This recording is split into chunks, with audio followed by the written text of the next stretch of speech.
Bienvenidos al debate en Razón de Estado.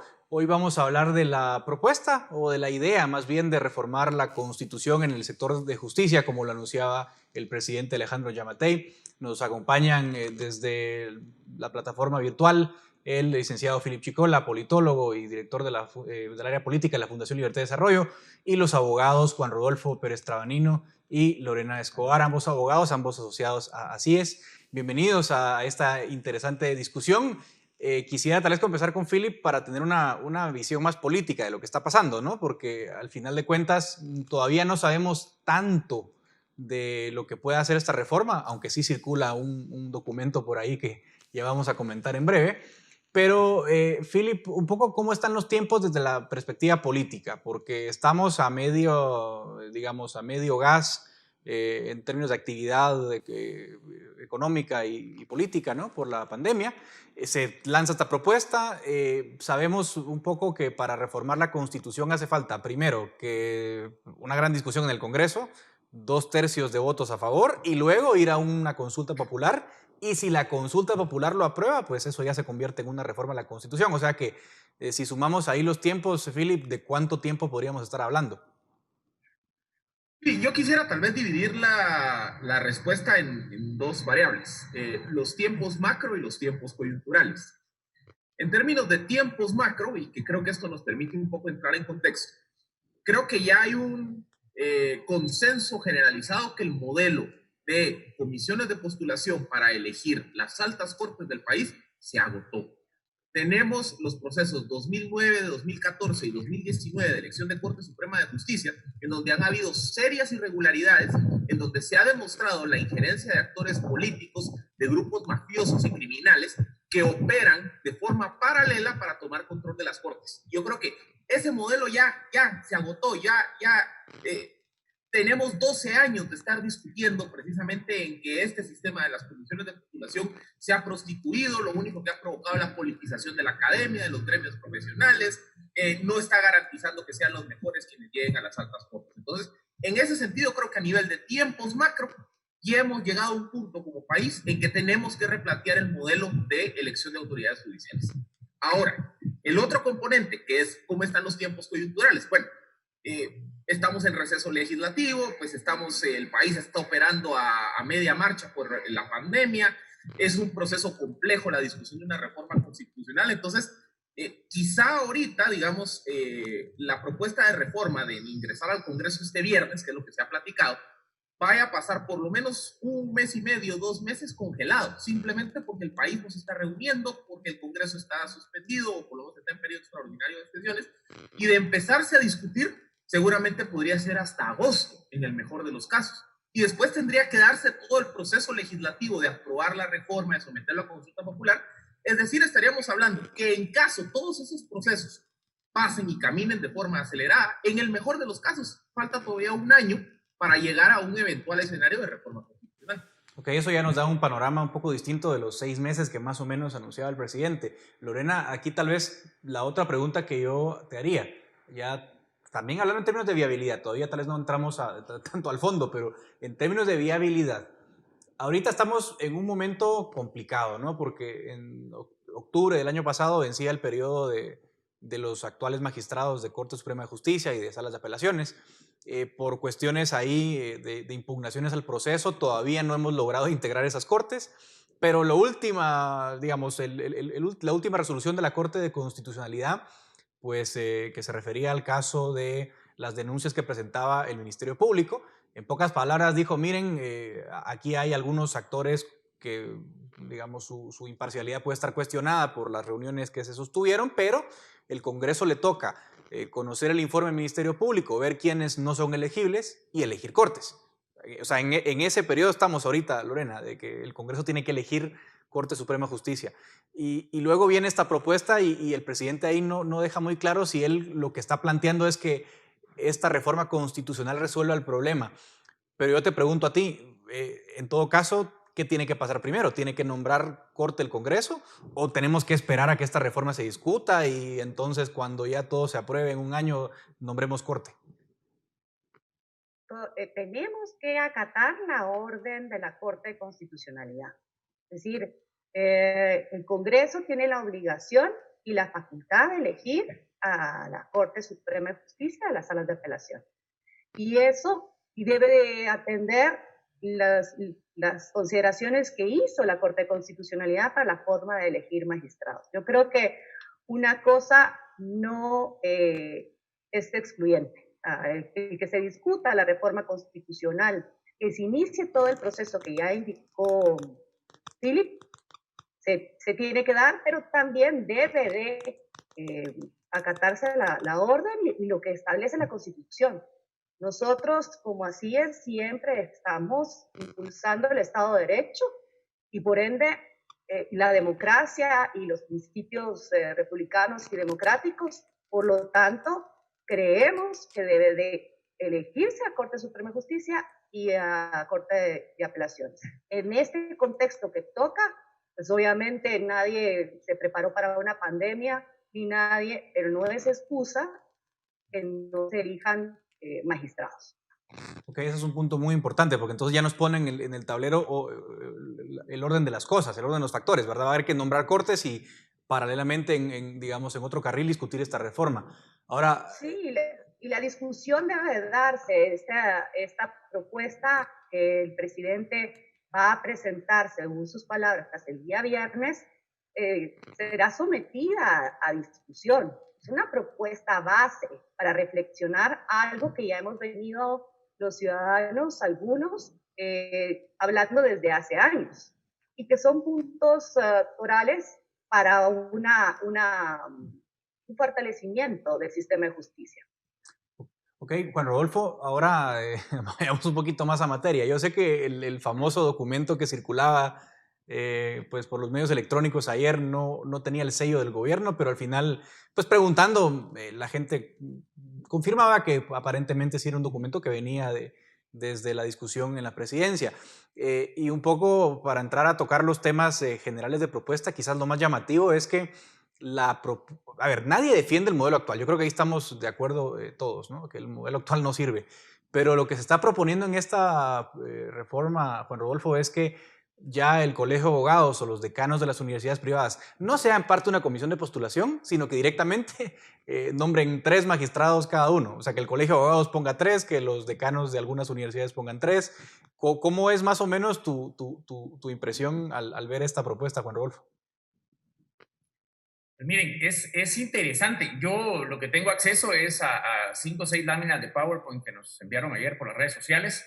Me cuesta creer en un principio que este sea el producto final de una propuesta presidencial, porque tiene errores de base, pero también hay contradicciones conceptuales entre lo que el presidente ha manifestado públicamente y lo que contiene la reforma. Ayer el presidente, palabras más, palabras menos, dice que es necesario impulsar una reforma constitucional porque las comisiones de postulación están agotadas, porque evidentemente no funcionaron y porque ya no sirven en estas circunstancias. Pero luego nos presentan una reforma donde las comisiones de postulación ya no van a postular, ahora van a nombrar directamente. A mí esto me provoca mucho temor, porque algo que es evidente y según la resolución de la Corte de Constitucionalidad lo pone como un hecho notorio incluso, es la cooptación del sistema de postulación por intereses sectarios, políticos, criminales, lo que ustedes quieran. Eso es evidente, eso además lo sabemos todos. Si ha sido complicado una comisión de postulación que tiene encima la veeduría pública, la prensa, los analistas, los abogados, y que luego tiene que pasar por el Congreso y luego hay un filtro en el Congreso, si eso ha sido complicado para el país, ahora imaginemos la patente de corso que va a representar para grupos criminales entrar directamente al colegio de abogados o a la academia y nombrar sus propios magistrados. Eso es absurdo. A mí me da mucho temor. El resto de la propuesta son temas conceptuales como definir qué es carrera judicial. Actualmente la definición de carrera judicial en Guatemala es absurda. Haces carrera judicial de juez de paz a juez de instancia. Y se acabó. Pero no a magistrado. O sea, eso no es carrera judicial, eso es una burla. Entonces creo que yo esperaría que el presidente anuncie su proyecto. Esto me parece difícil, que el presidente, que sea la postura presidencial, me parece muy difícil, porque evidentemente está mal hecho, pero muy mal hecho. Pero creo que hay muchos tiempos. Miren, aquí hay muchísimas cosas que todavía no han pasado, podrían pasar. que a mí me preocupan con el proceso de nombramiento actual. Tenemos la sentencia de la Corte de Constitucionalidad que le obliga al Congreso a ciertos plazos, pero también a ciertas formas. Aquí hay dos cosas importantes. Uno, que la resolución le dice al Congreso, usted tendrá 20 días para analizar el informe que le presenta la FESI, luego va a votar de viva voz y va a decir por qué sí y por qué no, de todos los candidatos, que son cientos, ¿sí? 260 diputados además. Ese es un proceso de discusión que puede llevar semanas. O meses. Y luego hay otra frasecita en la sentencia que pues, no la tenía aquí cerca y estaba buscando mi chivo, pero la perdí. Y es que la CCL ordena al Congreso excluir a todos los candidatos que tengan, no una certeza, digamos, porque no lo ponen en esos planes de cooptación, sino que tengan la probabilidad, digamos, la palabra correcta no la recuerdo, pero la probabilidad de que sean parte de este proceso de cooptación, se lo ordena. ¿Y cuáles son esos? Pues los que aparecen en los listados. Ahora, ¿qué hay problema? ¿Qué pasa si el Congreso no hace caso? Porque yo he escuchado a algunos diputados que dicen eso no lo vamos a hacer. Tenemos un proceso ya ordenado en la ley de discusión parlamentaria y los diputados van a elegir de acuerdo a sus conciencias. ¿Qué va a pasar? Los candidatos que no sean nombrados por el Congreso, entonces van a llegar a la Corte de Constitucionalidad otra vez y van a decir, miren señores, ustedes le dieron una orden al Congreso para que nombrara de acuerdo a ciertos parámetros y el Congreso no lo hizo. Por lo tanto, esa elección es inválida. ¿Qué puede hacer la Corte? Claro. Suspender esta otra elección y pasarnos en esa meses. Yo decía ayer, esta es como una serpiente que se come la cola constantemente. Esto va a pasar. O sea, creemos que la sentencia de la Corte puede resolver el problema en los tiempos. No necesariamente, porque si el Congreso no le hace caso literalmente a esa sentencia, eso va a constituir agravio para muchos otros candidatos que no fueron nombrados y la Corte ya está sentando su jurisprudencia, digamos, de esa manera. Exacto. Aquí los parámetros están claros. Porque ahora, además la misma Corte dice que no acatar la resolución tendría consecuencias civiles y penales. Exacto. Entonces es muy fácil. Yo no soy nombrado, voy a la Corte y ampárenme y suspendan de nuevo el proceso. Ahora, entonces, eso que está planteando Juan Rodolfo ahí nos pone un panorama bien complejo. Pero yo quisiera tal vez hacer otra pregunta también más de orden político o de conveniencia o de escenarios. Philip, por ejemplo, esta historia la hemos vivido. O sea, ¿cuántas veces no solo se ha dicho que el sistema no sirve, sino que siempre se inicia un proceso de reforma constitucional o alguien propone una reforma a la justicia y siempre pasa lo mismo, ¿no? La lluvia de torpedos de oposición, todo mundo pide lo que, digamos, sus máximos y esto se cae. ¿Qué viabilidad le ves a este proyecto? O en todo caso, ¿qué sugerencias o qué consejos se le puede dar al presidente para que esta reforma, como todas las anteriores, no muera en el intento? Yo creo que lo que le da un poco más de viabilidad a esta propuesta de reforma de procesos anteriores es que la está proponiendo el presidente de la República en su primer año de gobierno, que todavía pues, tiene un enorme capital político. En el Congreso pues hemos visto cómo el partido oficial pues tiene una mayoría que le permite operar la agenda legislativa, y luego que hemos visto, como les decía, la experiencia de los últimos 3 procesos. O sea, yo creo que en ese sentido el escenario de viabilidad de esta reforma yo lo miro un poco más favorable que reformas anteriores. ¿Dónde está el problema? Y son algunos de los problemas que hay en este tipo de discusiones. Primer problema, aquí es muy común en Guatemala que escuchemos N cantidad de argumentos de por qué la propuesta no funciona y no hay contrapropuestas de que sí funciona. Lo cual solo me dice que hay muchos sectores que lo único que quieren es ir a torpedear la reforma y evitar que pase un cambio al sistema. Segundo, hay otros sectores que son todavía peores, porque dicen estar de acuerdo públicamente con la reforma, con algunas condiciones, y a la hora de la hora se echan para atrás y le empiezan a bloquear tras bambalinas. O número 3, los sectores que abiertamente salen a decir que no hay que hacer cambio al modelo de elección de magistrados. Es que, honestamente, hoy, quien se pronuncia a favor del actual sistema es porque es un beneficiario del mismo, punto. Entonces, yo creo que si tenemos esas 3 condiciones bien mapeadas, si sabemos que hay actores que dicen sí y al día siguiente se bajan del barco, si sabemos que hay actores que van a solo ir a torpedear la reforma sin generar contrapropuesta, y si sabemos también que hay actores que abiertamente están defendiendo el modelo porque son beneficiarios del mismo, si los tenemos plenamente identificados, va a ser mucho más sencillo que se genere ese, llamémosle, frente o ese consenso ciudadano Claro. de diferentes sectores que realmente están empujando la reforma constitucional. Ahora, Y como les digo, yo creo que hoy el elemento favorable es que la punta de lanza de este proceso está siendo el presidente de la República, cosa que no ocurrió en es un factor importante. Paso con Lorena. Tú, por ejemplo, has participado en otras propuestas en el pasado, Lorena. Te lo pregunto también en términos de viabilidad, ¿cómo ven ustedes? ¿Se les va a tomar en cuenta? ¿Se les ha invitado a opinar? Obviamente, porque esto es un esfuerzo desde la presidencia, pero parece lógico que si ha habido otros esfuerzos, también se tomen en cuenta, ¿no?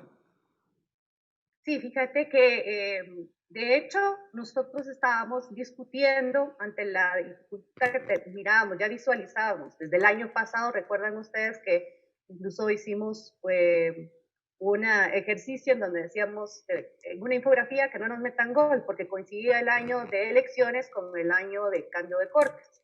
Y vislumbrábamos esta problemática, claro que no la gravedad. Y seguimos en la discusión. A principios de marzo estábamos sentados discutiendo con un grupo de abogados, amigos, cómo continuar con el proceso de reflexión sobre el proceso de reforma constitucional en el sector justicia para fortalecerlo. Y es cuando recibimos, nos contacta el presidente que quiere hablarnos sobre una propuesta que tiene en mente y nos hace partícipes. Nos comenta cuáles son los puntos, los aspectos generales de la propuesta. Tenemos un intercambio y no volvemos a saber más. Nos juntamos también con uno de los abogados que está trabajando la propuesta y hacemos ver nuestros criterios. Entre la pandemia no volvemos a tener comunicación con él y lo que hemos sido nosotros hasta el día de ayer, en donde llama al consorcio para comunicarnos también lo que en medio salió. Okay. Cuando te digo consorcio es la Universidad de San Carlos, la Universidad Rafael Andívar, y así es, en su momento, en el 2011, presentó una propuesta de reforma constitucional que llegó hasta discusión en el Congreso y tuvo un dictamen favorable. Él nos comenta que ha tomado de base los aspectos generales que habíamos presentado, que en realidad es el consenso general que dice Philip, que todos los guatemaltecos claro, al menos los que estamos involucrados en este tema e interesados, llegamos.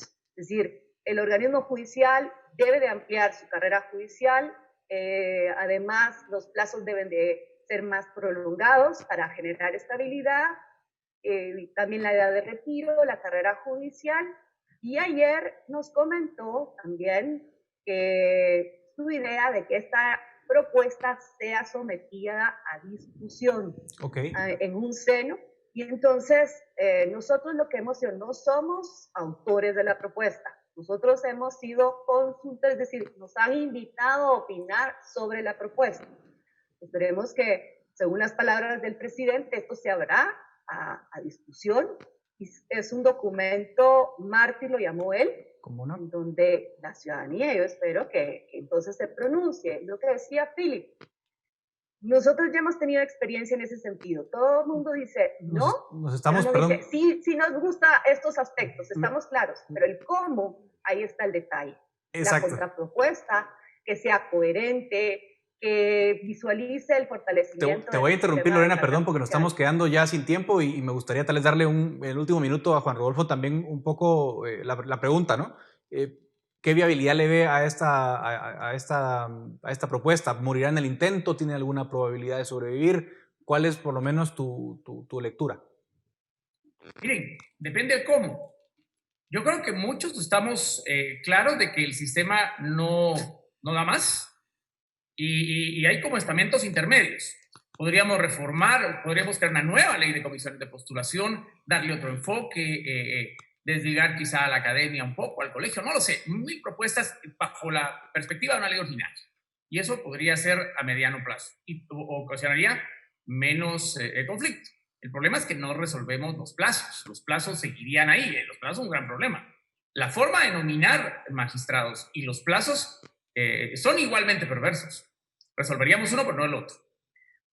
Otra cosa es la convocatoria a una reforma constitucional. Podemos estar muchos de acuerdo en una reforma. El problema está qué tipo de reforma queremos. Claro. Yo esperaría que si el presidente va a proponer esta reforma, va a convocar a un proceso de discusión abierto, lo haga, yo diría, con la mesa limpia. Okay. Y que nos dé oportunidad a todos de manifestarnos, consensuar un proceso que quizás sea lento, pero que lleve a buen puerto. Al final, yo no entiendo la prisa del presidente que tiene que ser en 6 meses. Esta corte ya tiene sus problemas. Lo que tenemos que pedirle a la vida es que esta sea la última vez que se elijan magistrados en estas condiciones. ¿Cómo no?